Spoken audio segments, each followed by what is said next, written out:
Good afternoon, everyone. A few days ago, I saw a video that I took note of and I thought it would be quite interesting to react to.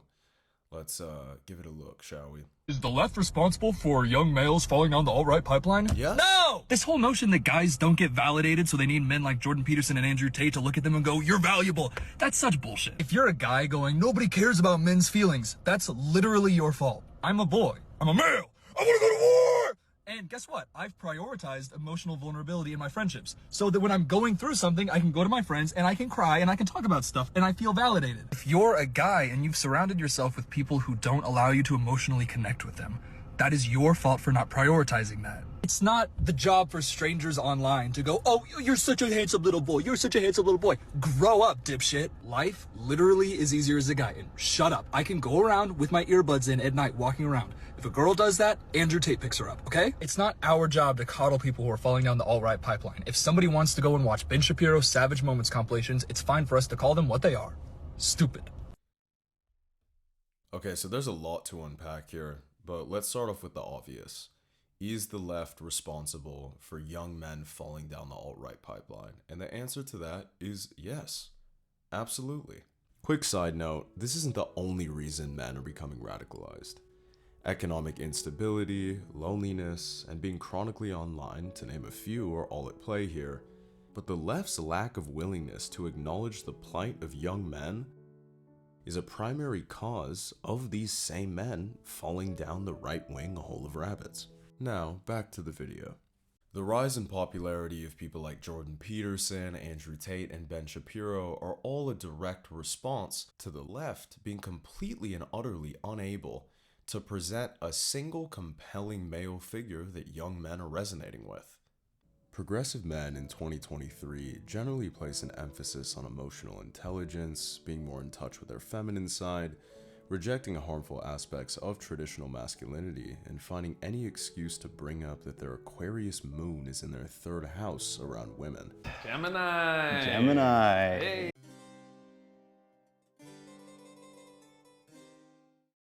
Like every social issue in this country, masculinity has become politicized.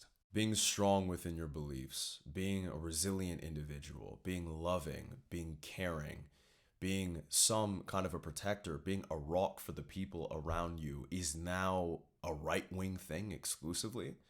So on the opposite side of that spectrum is being a pussy, the definition of masculinity on the left, because that is what it seems like. And to be perfectly honest with you, these male feminist types are some of the slimiest, conniving goons that I've ever met in my life. And a lot of the time, the most misogynistic. And they think, well, maybe if I identify as he, they, and paint my nails, then maybe she'll give me a chance. And a lot of the time, girls fall for it, and it absolutely works. Girls get into relationships with these guys, and because they are weak men with no values they stand upon, they emotionally manipulate women, they gaslight the shit out of them, and they totally fuck with the minds of these girls because they're presenting as these figures that uphold women and just love them and cherish them so dearly. You better shut the fuck up. All you wanted was some pussy, and the best way to get there in your mind was to grow out your fucking hair and wear a dangly earring, you absolute scumbag. Now look, there is absolutely a place for more soft, effeminate men within society, no question. All of the men that I've kind of resonated with in my life are probably more in that vein, but their fan bases are comprised entirely of 13-year-old girls. So clearly I share taste in men with 13-year-old girls. I don't know if there's a problem with that. I personally don't think so. However, that is not what most men gravitate towards. And you, Film Cooper specifically, I can tell you're probably someone who exists on the left side of the political spectrum. This is based on your aesthetic decisions and many other things, namely your ideology and your views. You're a guy going, "Nobody cares about men's feelings." That's literally your fault. What you're doing, my friend, is perpetuating the cycle of young men falling down the alt-right pipeline. You're telling them to shut the fuck up. You're telling them they're pussies because they want to feel validation. When a young man sees this video, he's not thinking, "Oh, Film Cooper, you are my guy." He's doubling the fuck down on the Fresh and Fit podcast. He's going and watching Andrew Tate, and he's 11 years old in class telling women there's no room for them in the workplace. And all people in this decrepit hellscape of the modern world that we live in crave validation externally. And it's a serious problem, but you yourself said that you receive validation from crying to your friends. I can go to my friends and I can cry and I can talk about stuff. I don't really have too much to say on that. To each his own, because if you are receiving validation from crying to your friends and they don't think you're a pussy, good on them. They're extremely emotionally intelligent. But also, I don't know, why are you crying to your friends all the time? But it seems as if there's only one correct way to receive validation in your eyes and in the eyes of many people on the left. If it comes from Jordan Peterson and Andrew Tate, it's bullshit. But if it comes from having a good cry with the boys, it's acceptable and fantastic. Why not both? And Film Cooper, even if you don't like Peterson or Tate, you can't deny that they've positively affected the lives of millions of young men around the world. And there may be something to garner from that, instead of telling people that they're idiots for going to Peterson and Tate for general life advice and instruction as to how to clean up their act and get their lives together. Let's get a pause on that right there. One of the most unappealing parts of the left, not only to young men but to me as well, is the fact that they say that you have no agency whatsoever over your own life, your emotional state, your mental health, and the place that you will end up within your future. I am so sick and tired of people on the left emphasizing, oh, my mental health is controlling me and I can't do anything about it. My depression is so debilitating. Yes, your depression is debilitating, no question, but it's almost entirely based on your situation being shit. If you're sitting at home all day, you're fat, you're playing video games, you're smoking weed, you have no women in your life and you're going nowhere, of course you're going to feel depressed. And the left just says, well, you're depressed, you have a chemical imbalance, and now you need to fucking medicate yourself with pharmaceuticals, which are absolutely from the devil himself, instead of taking actionable steps to ameliorate your depression and all of the negative feelings that you have in your life, which people like Tate preach. That's one of the reasons why he is so appealing and the left isn't to young men. Young men don't want to talk about their feelings. They have no interest whatsoever in sitting there, oh yeah, everything's so bad. They don't want fucking pity. They don't want to feel sorry for themselves. They want people to tell them that they're worthless, that they're nothing, that they need to get their fucking ass up, go out, work, and accomplish something and do something with their existence. And the left is exactly the opposite of that. And no fucking wonder why so many young men are falling down the alt-right pipeline. Come on, guys, do better. The reality is, fuck my depression. I will never allow negative feelings in my mind to control my actions, and I will never give power to them ever in a million years. And even though I may be wrong, even if they do have some sort of power over me to a degree, I will constantly fight against them, and I will have my victory.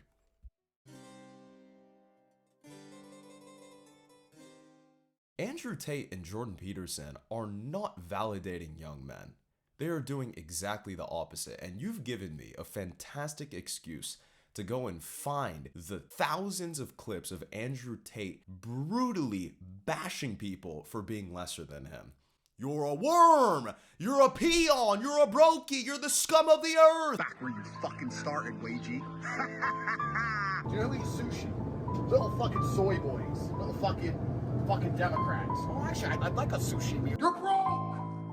You're fucking poor! I've never heard of a story of valor that involves a worm. This guy is exactly the opposite of validating other men. And by the way, I'm not saying Andrew Tate is an amazing man to model your life after, because he probably isn't. However, he's entertaining as shit, and the left is not to most young men. And did he constantly say outlandish shit? Yeah. But was he wrong about everything? No, he wasn't.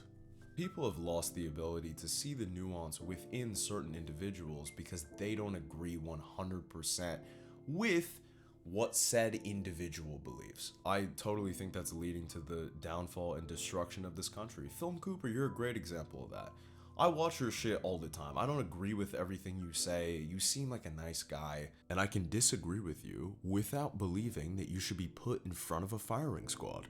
And back to the aesthetic proclivities of many members on the left. The nail polish, the long hair, the fucking girly clothes, the eyeliner, all of these things are a massive turnoff for most guys. And I'm a huge proponent of all of these things for me. But no matter how much men on the left or women will emphasize that the female gaze is unequivocally different than the male gaze, men will still look to people like Zac Efron from Baywatch and say, that's what I want to look like. That, like, when I was done with that movie, I don't ever want to be in that good a shape again. Even though many of these women want their guy to look like he's 45 pounds, he's dying from malnutrition, he's outside of a coffee shop smoking hand-rolled cigarettes, reading Kafka or Marx. It doesn't matter. Men want to look like Tyler Durden, and that's final. And the thing is, we have to allow them to get to a place where they achieve the Tyler Durden physique, which is near impossible. But if they do get to that point, then they'll realize, oh, maybe I need to make the necessary modifications to my mind because most women don't like men who look like the Juggernaut. Bitch! Men are not going to Jordan Peterson and Andrew Tate to seek validation. They're going to these guys for advice on what to do, but more specifically, what not to do. Don't be lazy, don't be a simp, don't be a loser. It's peculiar, Film Cooper, that you mention Andrew Tate and Jordan Peterson in the same breath. They are unimaginably different people. Jordan Peterson is a clinical psychologist. Andrew Tate doesn't even believe in the concept of psychology, who vehemently condemns crying and generally showing emotion around women, and a lot of the time around anyone. You need to be strong, you need to be tough, you need to be resilient. And sure, maybe Jordan Peterson preaches a lot of that stuff, but in almost every clip nowadays I see of him, he is sobbing, he is weeping.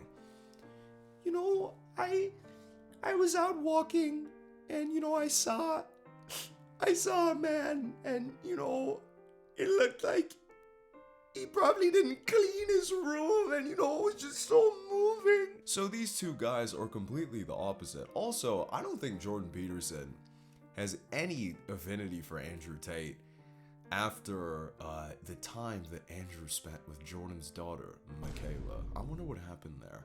I'm sure they drank their warm milk and read Leviticus 7:45 from our Holy Bible.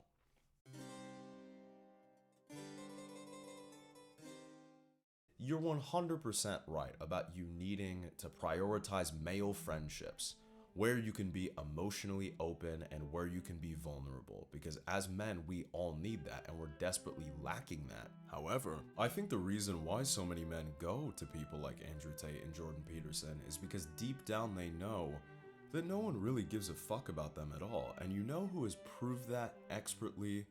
You, Film Cooper. To all of the men out there that are saying no one cares about their feelings, what do you have to say? That's literally your fault. And I totally understand this if the problems don't directly affect you. Film Cooper, you're a good-looking guy. You have decent style from what I've seen. You have 200,000 subscribers and I have 4. You're doing pretty well for yourself, my friend. For you, life is probably pretty good. You're living it up. You've got the attention of many women. I believe that your audience is comprised of 90% women, so you're okay. And to look at your life and say, oh, well, I'm not experiencing these problems, and think that that's the rest of men and that's the rest of the world, is totally asinine. The lack of empathy on the left has become so unbelievably commonplace at this point. It's just like, oh my goodness. I thought your side supposedly preached empathy, preached care, preached support systems for the disenfranchised and for all the people that don't feel like they have a voice. Yet instead you do the exact opposite, driving people further and further away from your cause, which I do believe is truthfully rooted in helping others. But you're just driving people away when you don't acknowledge their plight and their issues, whether they be true or not. It's the sentiment that you carry. Oh, well, you're a man? Life is easier. Life literally is easier as a guy. So fuck you. And here's the thing. You can argue that life is easier for men. In many facets of existence, it is. For women, a multitude of situations in their life are far easier for them.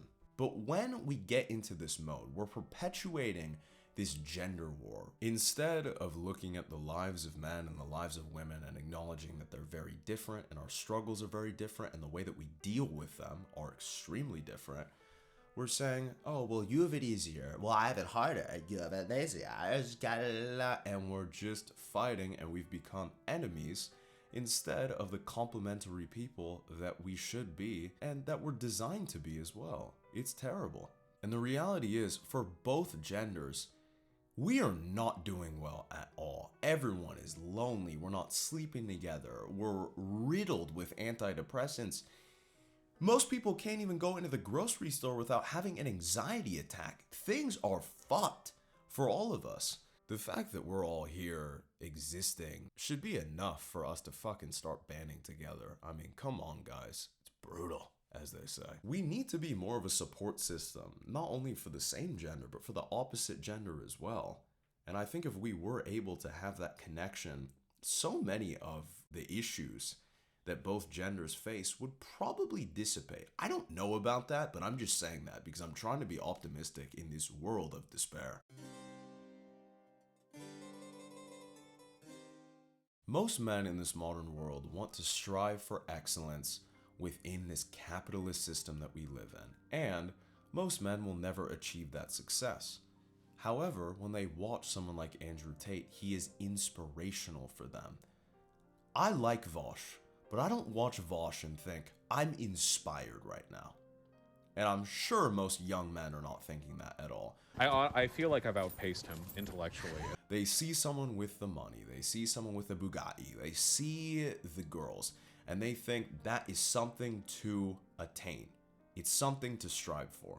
Although they probably will never get to that place, and they will never even have anything outside of a 2004 Nissan Altima, at least in their mind, they can work towards something, and they have a goal to alleviate the stresses of this fuck.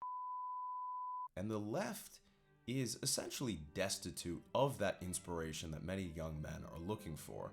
You said it yourself, Film Cooper. You want to go to war! You're a man! Your commander or your captain in battle, if he hits you with a, alright guys, so we're gonna go across and we're gonna be empathetic, but he is really problematic on the other side, so I don't know. No one is going to band behind that. You may get a few people, but the majority of your army are going to turn on you and leave. What you want is someone inspirational. You want someone with a fire burning inside of them to lead the charge, inevitably to your own demise. But that's okay, because while a sword is puncturing your neck and you're thinking, oh fuck, well, my captain was completely wrong, he inspired you to get there and you were emboldened to fight for a cause, and that does not exist on the left. But it is not this day! This day we fight! By all that you hold dear on this good earth, I bid you stand! Men of the West!